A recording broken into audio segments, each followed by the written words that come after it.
Et ça doit nous interpeller pour dire chaque couple doit faire quelque chose. Aujourd'hui, nous allons continuer avec la première partie. Nous entrons dans notre thème, le mariage selon le modèle de Christ. Et la Bible nous dit, il y a un homme de Dieu qui a dit ceci. Dieu n'a pas pris un os au niveau du pied, Dieu n'a pas pris un os au niveau de la tête, mais il a pris au niveau de la côte. En d'autres termes, pour dire, la femme est égale à l'homme. Si c'était Mukua ya Lokolo, quelque part c'était pour piétiner, pour dire non, mais il vient d'en bas. Si c'était un os de la tête, on va dire non, mais c'est la femme qui va commencer à diriger, à prendre le dessus. Mais nous voyons que Dieu prend la côte qui est juste au milieu de l'homme. Et lorsque nous parlons de la gravité même, comment on dit encore, c'est juste les points, les centres de gravité, nous trouvons que les centres de gravité, c'est presque au niveau des côtes, au niveau de la hanche. Et quand on fait, ceux qui ont fait le karaté ou les judo, ceux qui ont lingo quoi ils sont mutu, simbele na niveau, parce que ça na katikati, entre parenthèses. Amen. Mais na l'hôpital pour que nous ça la judo. Alors nous voyons que à côté les côtes, c'est quelque part plus près du cœur, comme pour dire la femme qui vient plus près du cœur pour être aimée. La femme qui vient de la côte pour dire que cette femme est aussi égale à l'homme. La femme n'est pas loco, mais la femme c'est un neutre que Dieu a donné à côté de toi.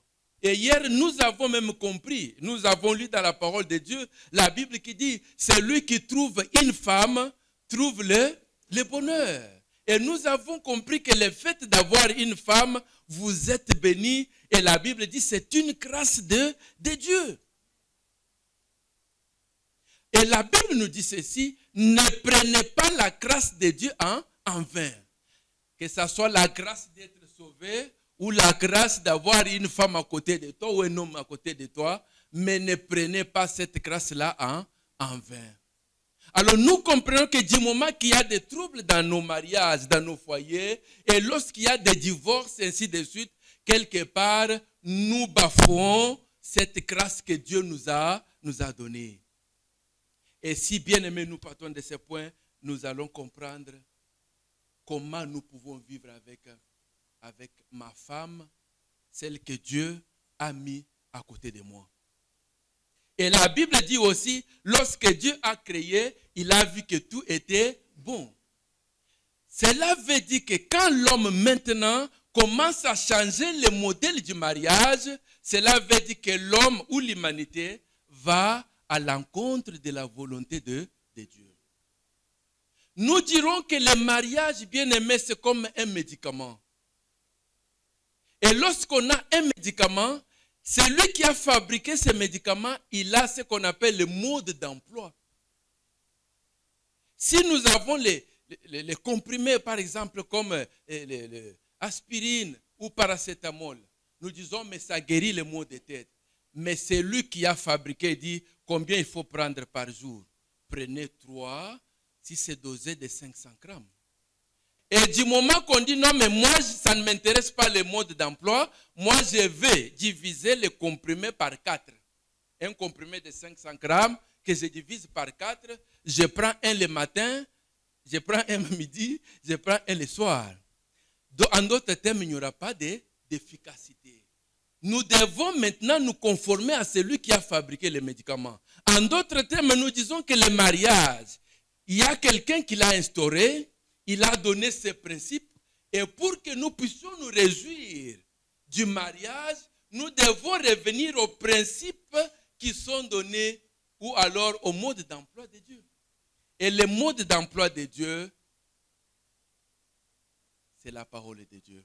Alléluia. Alors nous dirons, un couple qui n'a pas la Bible comme mode d'emploi, c'est un mariage qui est exposé, un mariage qui a de problèmes. Pourquoi nous avons dit le mariage selon le modèle? Nous voyons dans le monde, nous pouvons dire, libala nangai eza lokola ya papa Jéri. na maman Adeline. Mais nous voyons que c'est bien aimé là. On peut dire aussi que notre mariage soit comme le mariage de Willy et Micheline. Mais nous ne sommes pas parfaits.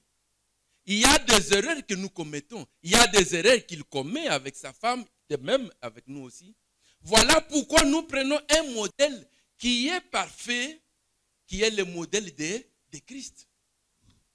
Quelqu'un va se poser la question, mais le mariage selon le modèle de Christ, est-ce que Christ a Bala? Nous retournons dans notre passage d'Éphésiens. Dans Éphésiens, bien-aimé Paul dit ceci, au verset 25. Marie, que chacun aime sa femme comme Christ a aimé l'Église. Lorsque nous prenons le passage d'Éphésiens 5, nous voyons cette comparaison qu'on dit Mibali bolinga basi na bino lokola Christ alingi Église. C'est-à-dire maintenant il y a une comparaison. Une comparaison de quoi? Une comparaison de quelqu'un qui est Jésus-Christ, qui apparaît ici comme un époux. Et il y a aussi une femme qui est l'Église. Donc il y a une relation entre Christ et l'Église, un modèle sous cette relation qui est comparée comme un mariage. Et c'est ce modèle-là que nous devons suivre. Et lorsque nous retournons dans l'Ancien Testament, nous n'allons pas lire. Nous voyons que Dieu lui-même, il appelle Israël, il dit, je suis ton époux. Quand Dieu parle d'Israël, c'est en d'autres termes un homme. C'est comme si c'était un homme qui parle à sa femme. Nous voyons dans le livre d'Osée, Osée 4, Dieu qui dit, même à partir du chapitre 1er, il dit, va épouse une femme de prostitution. Mais comment Dieu pouvait-il envoyer son serviteur pour épouser une femme de prostitution? Et Dieu dit ceci, cela doit servir d'exemple parce qu'Israël s'est prostitué. Pour que les enfants d'Israël puissent comprendre, parce que l'homme de Dieu doit épouser une femme issue de la prostitution, et cela doit illustrer ou donner l'exemple pour dire Israël s'est prostitué, mais moi étant que votre époux, moi ton Dieu, mais je t'accepte. Je t'aime tel que tu es. Alléluia. Ésaïe chapitre 54, le verset 5, le verset 6, la Bible dit ceci, car ton Créateur est ton époux. L'Éternel des armées est son nom, et ton Rédempteur est le Saint d'Israël. Il se nomme Dieu de toute la terre, car l'Éternel te rappelle comme une femme délaissée et au cœur attristé, comme une épouse de la jeunesse. On peut sauter au verset 10, il dit, quand les montagnes s'éloigneraient, quand les collines chancelleraient, mon amour ne s'éloignera point de toi, et mon alliance de paix ne chancellera point, dit l'Éternel qui a compassion de toi. Amen, amen. Comme une femme délaissée, comme une femme triste, mais Dieu dit, je t'aime tel que tu es. Eh bien, mais là, ça nous interpelle un peu. Dieu, nous voyons Dieu ici qui exprime son amour envers Israël. Il dit, même si les montagnes vont s'éloigner, en fait, en d'autres termes, on va dire, quelles que soient les circonstances qui peuvent venir, mon amour envers toi ne va pas changer. Maintenant, je me tourne un peu au papa. Est-ce que tu as un peu de paroles comme ça pour dire à maman? Pour dire, ma chérie, tu sais, quelles que soient les bombes là à vingtaine, quel que soit le chômage, et quel que soit mes motema nangai, na yo ezakole. Bien aimé, ce genre de paroles, ça fait du bien. Quelque part, ça rassure. Parce que quand Israël écoute cette parole, Israël aussi est rassuré. Pour dire, malgré le lenga na tambousa ki bomo nangai, mais ce Dieu-là manifeste toujours son amour envers moi. C'est vrai, il le supporte, mais il dit, repentez-vous, vous devez vous repentir, vous devez changer. Ça peut arriver aussi dans les couples qu'il y a des choses qui ne vont pas. On n'encourage pas, mais on est appelé aussi à changer. Amen, amen. Dieu qui parle à Israël, et nous voyons aussi dans le Nouveau Testament, nous l'avons lu, nous voyons Jésus-Christ. Jean-Baptiste le dit, il dit, c'est lui à qui appartient l'épouse, c'est l'époux. Lorsque Jean le dit, il parle, excusez-moi, dans Jean 3, verset 29, nous n'allons pas lire, il dit, c'est lui à qui appartient l'épouse, c'est l'époux. Ici, Jean-Baptiste parle de Christ. Nous voyons aussi Jésus qui est représenté comme un époux. Comment est cette relation de Christ comme Mobali et de l'Église comme épouse? Nous allons parler du premier point, nous parlons de l'amour. Bien-aimés, on ne peut pas parler du mariage sans qu'il n'y ait pas là l'amour. Et l'amour dont nous parlons ici, c'est un amour sans intérêt. La Bible nous dit que Christ nous a aimés quand nous étions même des impies. À combien plus forte raison aujourd'hui nous sommes enfants de Dieu. Tant que tu as encore des coureurs de jupons, lorsque tu as encore na kindumba, na milangwa, na makambwa ndenge na ndenge, la Bible nous dit, Dieu nous a aimés. Et lorsqu'on aime quelqu'un, il y a des choses qu'on ne peut pas faire. Il y a des choses qu'on peut faire juste parce que nous sommes. Et lorsque nous avons des moments comme celui-ci, bien-aimé, nous devons nous rappeler un peu les moments là quand on a commencé. Je me rappelle quand on a commencé avec maman Micheline, je pouvais quitter le travail, je pars à l'école et j'arrive chez eux, j'oublie même que l'air existe. Je me rappelle de ces matins ou de ces nuits qu'on restait jusqu'à 1h du matin. Alors papa Bokilo a dit, mais parlait à maman. Mais papa le bien qu'il nous salade. Entre chez les mamans et chez moi, il y avait un petit chemin là qui était dunkel. Est-ce que réellement j'avais peur de ce qui pouvait se passer dans Boutou à 1h du matin? Bien aimé, c'est juste pour dire quand on aime, on oublie qu'il y a des bandits. Quand on aime, on oublie qu'il y a le danger qui est devant moi. Et quand on oublie, on ne voit que la personne qu'on aime. Maintenant, la question, c'est-à-dire, maintenant, Bolingongo est comme un niveau nini. Bien aimé, si on mettait, s'il existait un thermomètre, comme on est là, je commence par moi-même. On va nommer le thermomètre d'amour. Ça va indiquer, on va écrire. Peut-être que ça serait scandaleux. Il y aura d'autres couples ici, thermomètre côté, ben on ça minus. Moins 20. Amen. Mais Zamba est tellement bon qu'il y a des choses qu'il ne veut pas révéler. Et quand il a monté, mais il nous parle. Et quand il nous parle, c'est-à-dire, vous êtes mes enfants, je veux que vous puissiez changer. La Bible dit dans Corinthiens, dit, l'amour supporte. Lorsqu'on aime sa femme, il y a des choses qu'on peut supporter. Bien aimé, on n'est pas parfait, mais il y a des erreurs, chacun a des erreurs. Mais il y a de ces erreurs-là, aux autres, non, je comprends. Moi, c'est Nangazakaboui. Mobile Nangazakaboui. On est appelé à supporter. Alléluia. L'amour ne cherche pas les malheurs de l'autre. Mais c'est affreux comment quelqu'un boboti na ebana. Et nous disons que maman ya bana nangai. Arriver à prendre un couteau pour tuer cette femme. Bien-aimé, hier, maman Déborah a insisté pour dire le grand ennemi du mariage, c'est Satan. Il rôde. Même ces séminaires, ça a été combattu, c'est combattu parce que l'ennemi sait, ne donne pas leur chance d'écouter ou de faire quoi que ce soit. Voilà pourquoi on est appelé à être des femmes et des hommes de prière. Bien aimé, il y a des choses qu'on peut vaincre, non pas avec l'argent, non pas avec des discours, non pas avec je ne sais pas quoi, mais que par la prière, la prière, la prière.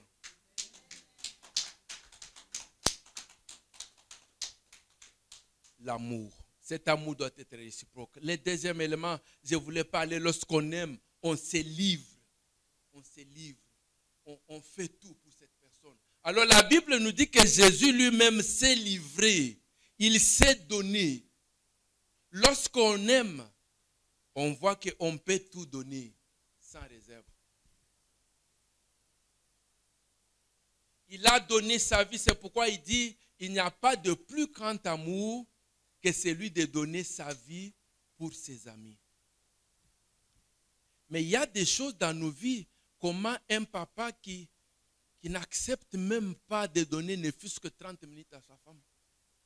Je suivais le pasteur Yongisho, qui est le pasteur d'une grande église en Corée. Il dit quoi? Il dit, étant que pasteur, je n'avais pas le temps. Tout le temps, j'étais bousculé. Et sa femme commençait à dire, si ça continue comme ça, ça va finir mal. Alors il a dit, il a sacrifié un jour par semaine, le mercredi. Il a dit, chérie, le mercredi c'est pour toi. Tu m'amènes là où tu veux, je t'accompagne. Je crois que ça doit nous enseigner. Parce que Christ lui-même s'est livré. Lui qui était dans la gloire éternelle, mais quand on dit, ta femme qui te demande juste un service, tu dis, je n'ai pas le temps. J'ai connu un frère, mais je ne l'ai jamais presque pas vu avec sa femme marcher ensemble. Mais ça finit comment? Ça finit par les divorces. Nous avons compris hier qu'on doit être fier de ta femme, être fier de ton mari. Et lorsque on est fier, on aime cette personne-là, on est aussi prêt à donner une partie de toi, de donner ton temps, de donner même de l'argent pour le bien de cette personne. Et la Bible dit encore un troisième élément, il dit, prends soin, Jésus prend soin de l'Église, qui est son épouse, il la nourrit. Prendre soin de la femme. Est-ce qu'il y a quelqu'un qui peut bien nous expliquer ça? Prendre soin de la femme. Prendre soin de la femme, c'est chercher les biens de la femme. Pourvoir aux besoins de la femme. Quels sont les besoins de ma femme? C'est en d'autres termes, entretenir la femme. Cet entretien n'est pas tellement seulement financier, mais il est dans tous les domaines, sur le plan spirituel. Si papa, toi, tu as déjà un décret, tu dois nourrir ta femme spirituellement. Lorsque tu nourris ta femme spirituellement, c'est aussi pour ton bien, parce que ça va retourner à toi-même. Là où maman pouvait se fâcher, à cause de la parole qui habite en elle, la maman sera calmée. Là où elle pouvait rester jalousie mal placée, elle va comprendre que non, je suis enfant de Dieu, je dois me maîtriser. Prendre soin de la femme, la nourrir. C'est-à-dire, tu dois faire quelque chose qui doit plaire à ta femme. Et je vais aller même sur les plans sexuels, s'il faut toucher ces plans, peut-être anticipés. Combien de couples qui ont des problèmes là-dessus? Parce que nous avons vu que Christ lui-même s'est donné. J'ai vu un frère qui est venu me voir. Il dit, pasteur, ça ne va pas à la maison. Maman a une belle robe. Mais ces derniers temps, elle n'a pas en robe, mais elle est en jogging. Et quand maman va au lit, elle va avec son jogging. Maintenant, on dit, maman qui dit, non mais j'ai besoin que tu m'achètes quelque chose. Alléluia. Bien-aimés, permettez-moi de dire ces choses. Il y a des couples qui en traversent. Ce que je vous dis, ce n'est pas inventé. Ce sont des choses qui se passent. Alors nous nous posons la question, si notre mariage est selon le modèle de Christ, Christ lui s'est donné lui-même, nous n'avons rien payé.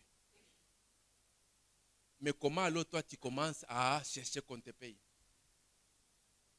on va demander s'il y a vraiment le vrai amour. Il y a Paul qui l'a dit. 1 Corinthiens chapitre 7.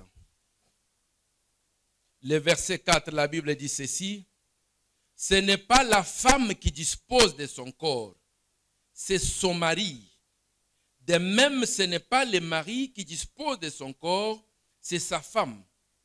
Écoutez bien le verset 5. Ne vous privez point l'un de l'autre, si ce n'est d'un commun accord, pour un temps, afin de vaquer à la prière, puis retourner ensemble, de peur que Satan ne vous tente en raison de votre manque de maîtrise.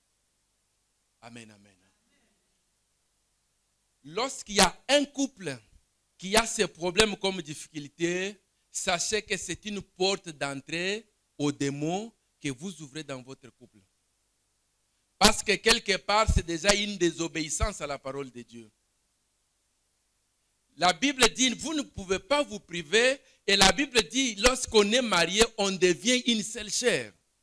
Alors si on est une seule chair, chacun et l'autre, l'un et l'autre deviennent un seul corps.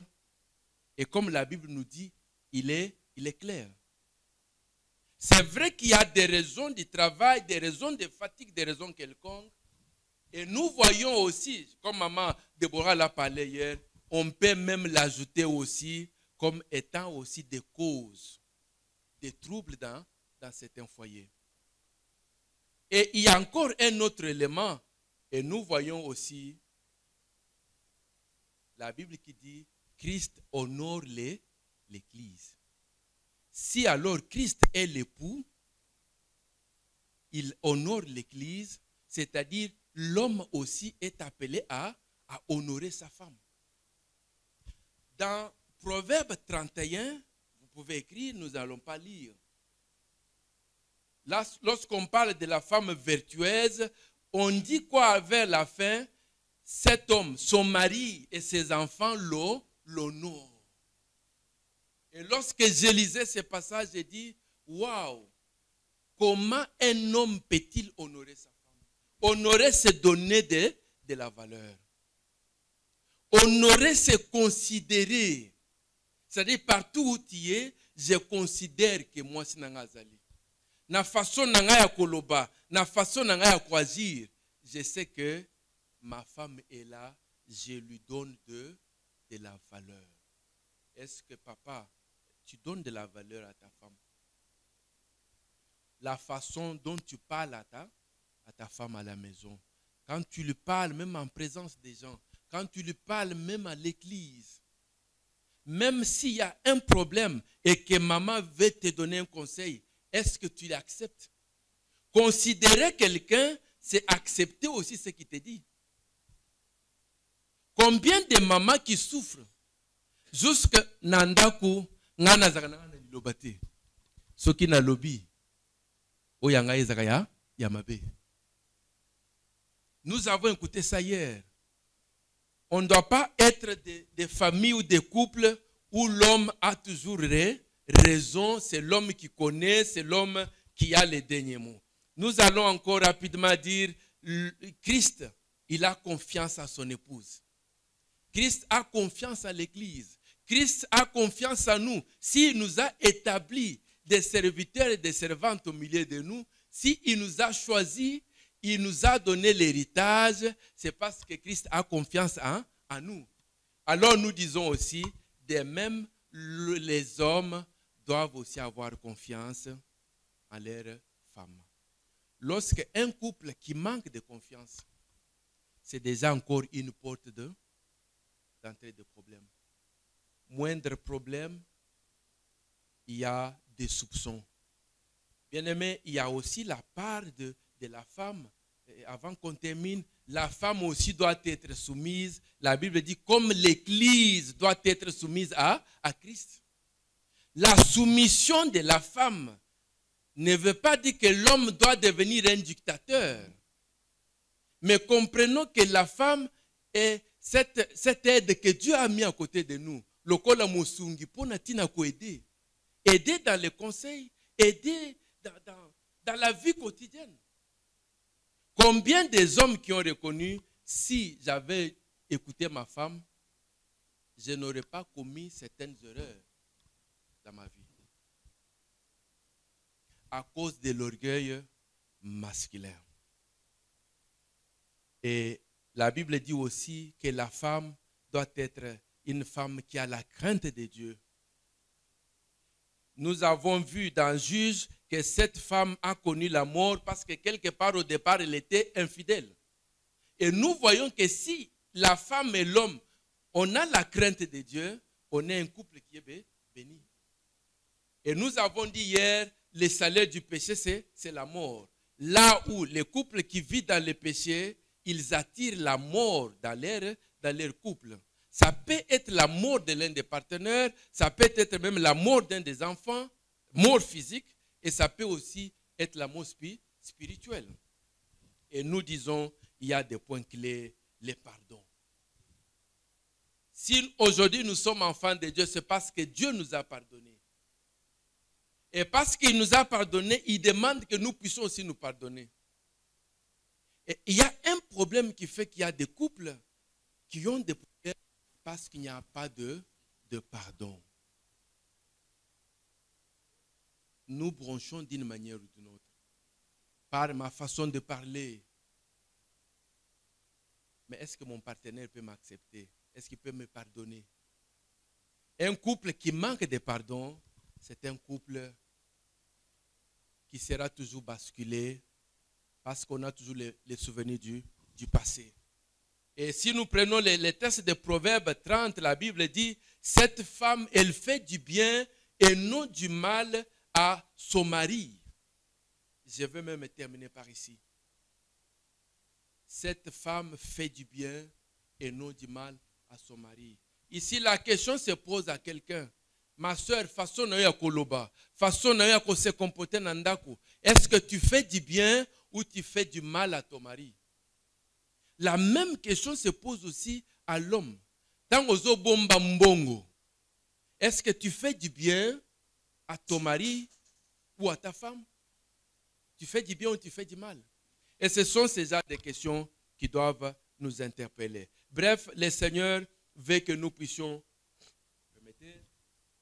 vivre un mariage harmonieux. Je crois que maman Déborah va entrer là encore. C'était un mariage heureux selon les principes de Dieu. Lorsque le couple a la crainte de Dieu, lorsqu'il y a la vie de pardon, lorsqu'il y a la vie de prière, là, c'est un couple qui est béni. En cherchant l'harmonie dans le mariage, nous disons que le mariage, c'est comme un jardin. Un jardin où il y a des fleurs, ce jardin a besoin aussi d'être arrosé, d'être entretenu. Bien-aimé, je crois que il y a parfois la préoccupation beaucoup plus chez les mamans des enfants. Nous avons concentré beaucoup plus na qu'on arrive aussi à oublier papa. Mais je voulais dire aussi aux mamans ce soir que nous, le papa, nous sommes quelque part aussi un peu jaloux. Un jour, maman qui part au marché, il achète des chocolats. Alors, elle vient avec, il met sur la table à la cuisine, il appelle les garçons et dit, mais je vous ai acheté les chocolats. Je regarde, moi, je n'avais pas un paquet de chocolats. Si j'ai dit à maman, je dis, mais elle a gâté. Alors maintenant, maman qui me dit, oh, Osa jaloux. Moi, je dis, oui, moi, jalousie mouquée. Mais franchement, ça dérange un peu. Mais maman avait pensé à moi, elle avait déjà mis sur l'autre côté.